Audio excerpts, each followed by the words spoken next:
pendengar Radio El Shaddai dimanapun Anda berada yang sangat dikasihi Bapa di surga.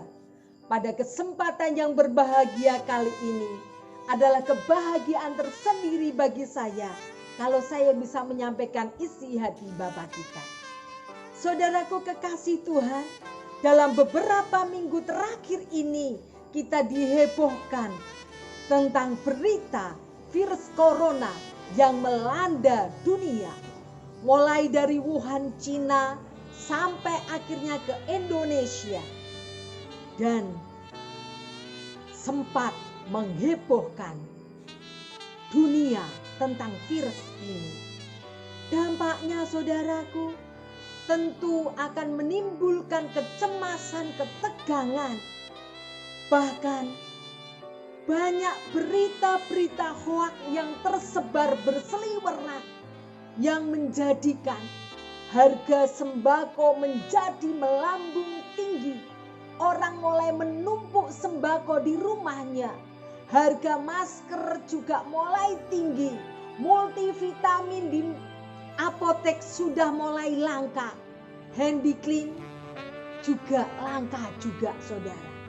Kalau kejadian ini terus-menerus dibiarkan, lama-kelamaan tentu akan berdampak lebih buruk lagi.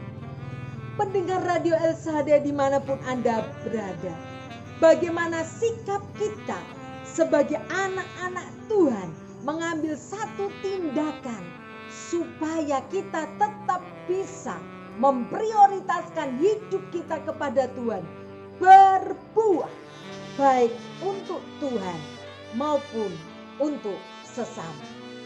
Bersama saya Pastor Sabto Heni Astuti dalam program Winedharing Sabdo.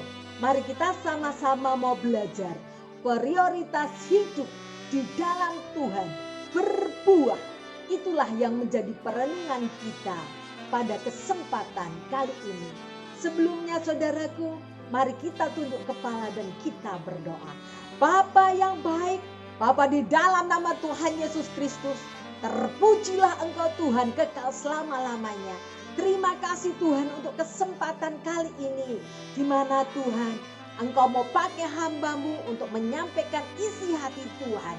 Biarlah Tuhan Engkau sendiri Bapa yang memimpin pemberitaan firman Tuhan dari awal pertengahan hingga akhirnya dalam dekapan kasih setia-Mu. Demikian juga Tuhan, setiap pendengar Radio El Shaddai dimanapun berada, persiapkan lahan tanah subur di hati mereka, supaya firman ini benar-benar menjadi kekuatan baru di dalam kehidupannya.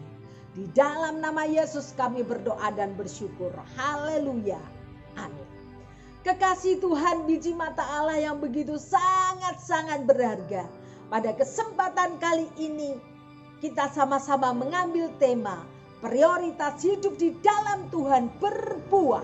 Saya ambil dari Markus 11 ayat 12 sampai ayat yang ke-14. Markus 11 ayat 12 sampai yang ke-14. Yesus mengutuk pohon ara. Keesokan harinya sesudah Yesus dan ke-12 muridnya meninggalkan Betania, Yesus lapar. Dan dari jauh ia melihat pohon ara yang sudah berdaun.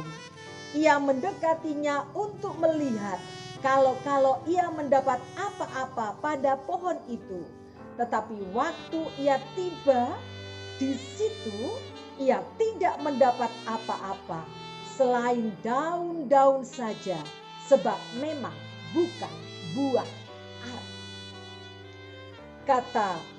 Maka katanya kepada pohon itu, jangan lagi seorang pun makan buahmu selama-lamanya. Dan murid-muridnya pun mendengarkan. Kekasih Tuhan, biji mata Allah yang begitu sangat berharga. Di ayat 12 dikatakan, peristiwa ini terjadi di Betania. Apa itu Betania?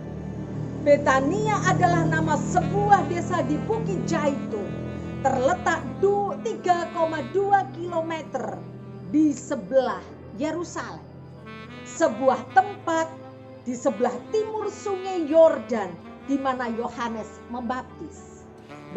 Pada saat itu Yesus lapar. Lalu diceritakan selanjutnya Yesus mengutuki pohon ara ini. Kekasih Tuhan, karena memang pohon ara ini tidak ada buahnya, karena memang tidak musimnya. Suatu contoh kekasih Tuhan, dapatkah orang makan mangga, memetik mangga dari daunnya kalau itu bukan musim buah mangga? Atau dapatkah seseorang makan buah durian dan memetik dari pohonnya kalau itu tidak musim buah durian? Dan pada saat itu Yesus mencari buah pohon ara, tetapi tidak mendapatkannya karena memang tidak musimnya. Apakah Yesus keliru mencari buah pohon ara dan itu tidak ada musimnya? Tidak, saudaraku, tidak. Ini hanya sebuah perumpamaan saja tentang pohon ara. Pohon ara yang tidak berbuah, pohon ara yang tidak ada buahnya. Dengan kata lain, ini sebuah perumpamaan bahwa Yesus mencari tuai. Berarti Yesus mencari buah-buah Roh Kudus dan menyampaikan hidup saya dan saudara menjadi berkat bagi orang lain. Adakah kehadiran kita dinantikan banyak orang? Adakah kita menjadi saluran berkat bagi orang lain? Hidup harus menjadi berkat. Amin, saudaraku. Kemudian selanjutnya di ayat yang ke-13 dikatakan, Yesus melihat. Lebih dalam berarti Yesus memperhatikan. Yesus menyadari.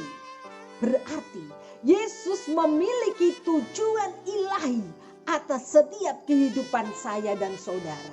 Iya, karena saya dan saudara dipilih Tuhan sebelum dunia ini dijadikan. Efesus 1 ayat 4 dan 5.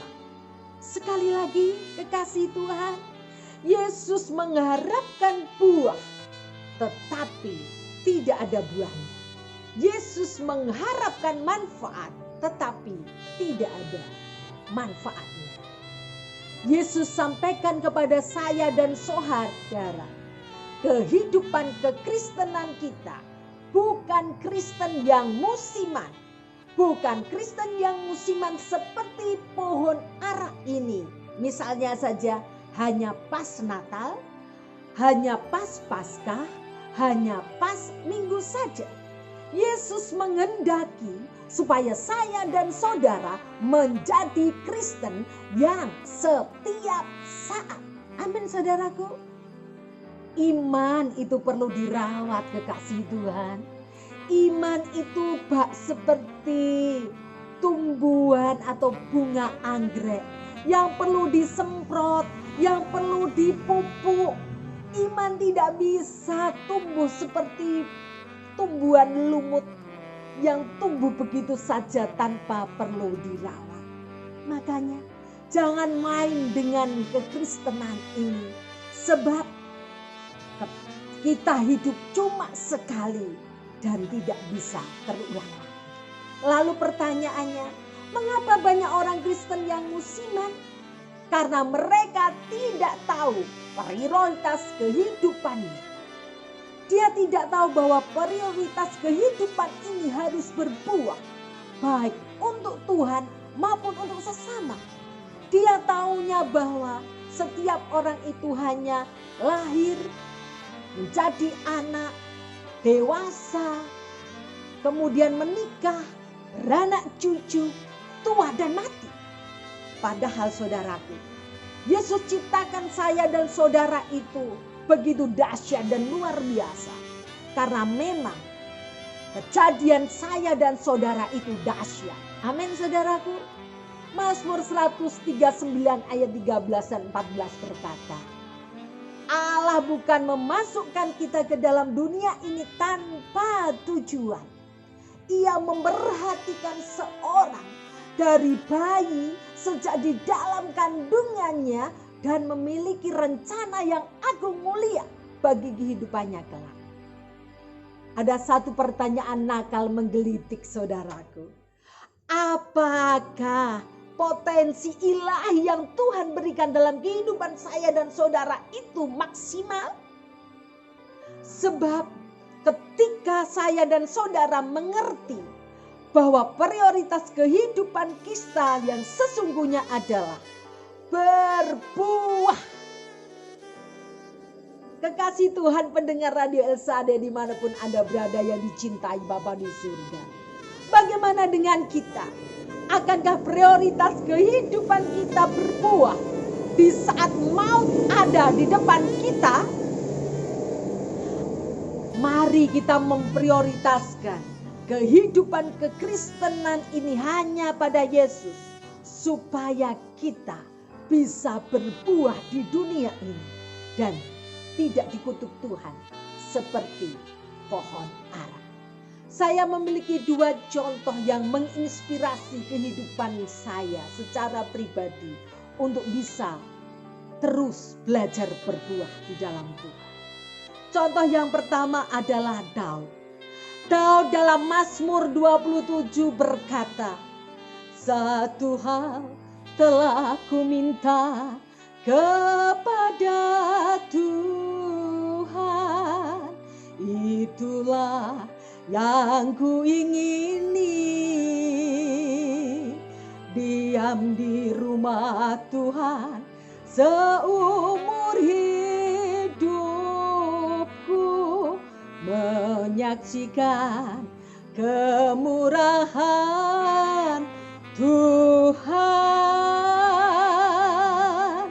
Di sebagian lain, Mazmur Daud ini juga berkata, lebih baik satu hari di pelataranmu daripada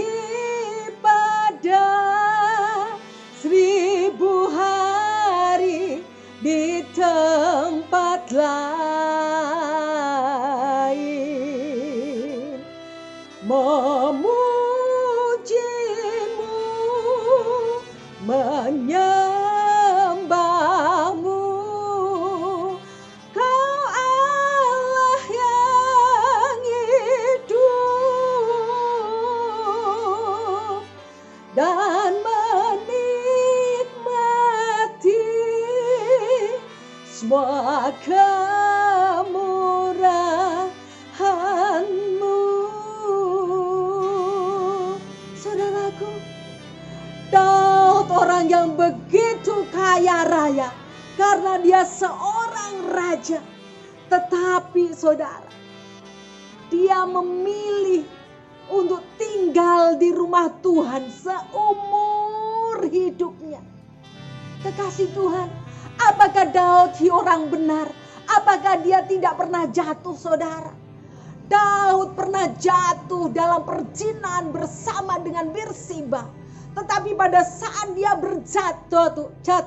pada saat dia jatuh bersama Birsiba, dia tahu memprioritaskan hidupnya untuk kembali kepada Tuhan, untuk tetap berbuah. Makanya dia memilih tinggal di rumah Tuhan seumur hidupnya. Di sebagian lain Mazmur ini berkata, dia lebih senang hanya 1 hari di rumah Tuhan daripada 1000 hari di tempat lain. Itu berarti saudara, dia memprioritaskan seluruh kehidupannya untuk baca firman setiap saat. Praise and worship menjadi gaya kehidupannya. Bagaimana dengan saya dan saudara? Dan tokoh yang kedua yang menginspirasi hidup saya adalah Daniel.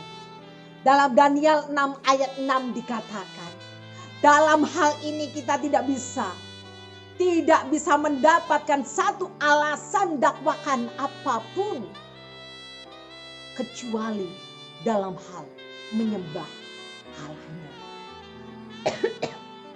Ayat yang ke-11 saudaraku. Kayak seperti minum obat saja saudara. 3 kali sehari Daniel berlutut dan menyembah Allahnya. Ia difitnah Darius saudara. Dia dimasukkan di dalam gua singa. Tetapi singa-singa yang kelaparan itu dibuatnya tidak berdaya. Alkitab berkata, tidak ada baju Daniel yang koyak. Kekasih Tuhan, Daniel tidak pernah khawatir sebab dia memiliki prioritas kehidupan yang benar di hadapan Tuhan. Kalau Allah Daniel adalah Allah yang sama yang saya dan saudara sembah. Kalau Allah Daniel mampu melepaskan dia dari gua singa, demikian juga Allah yang sama sanggup melepaskan saya dan saudara. Amin saudaraku. Bagaimana dengan kita? Tetaplah pada prioritas kehidupan kekristenan kita. Supaya kita tetap berbuah di tengah-tengah situasi dan kondisi apapun juga. Selamat merenungkan firman ini. Maju terus di dalam Tuhan. Doa saya menyertai saudara semua. Bersama Tuhan Yesus kita cakap menanggung segala berkat. Haleluya. Sebentar kita mau tunduk kepala dan kita berdoa. Bapa yang baik, di dalam nama Tuhan Yesus Kristus, terima kasih Tuhan untuk kesempatan kali ini. Dan biarlah Tuhan, firman-Mu Tuhan menjadi kekuatan baru atas kami. Menjadi rema dalam hidup kami. Di saat kami terpuruk, di saat kami terjatuh, firman itu memerdekakan hidup kami. Engkau memberkati setiap pendengar radio LSAD dimanapun mereka berada Tuhan. Biarlah mereka Tuhan tetap dapat memprioritaskan kehidupannya untuk berbuah di tengah situasi dan kondisi kehidupannya. Terima kasih Bapa di surga. Dalam nama Yesus kami berdoa dan bersyukur. Haleluya.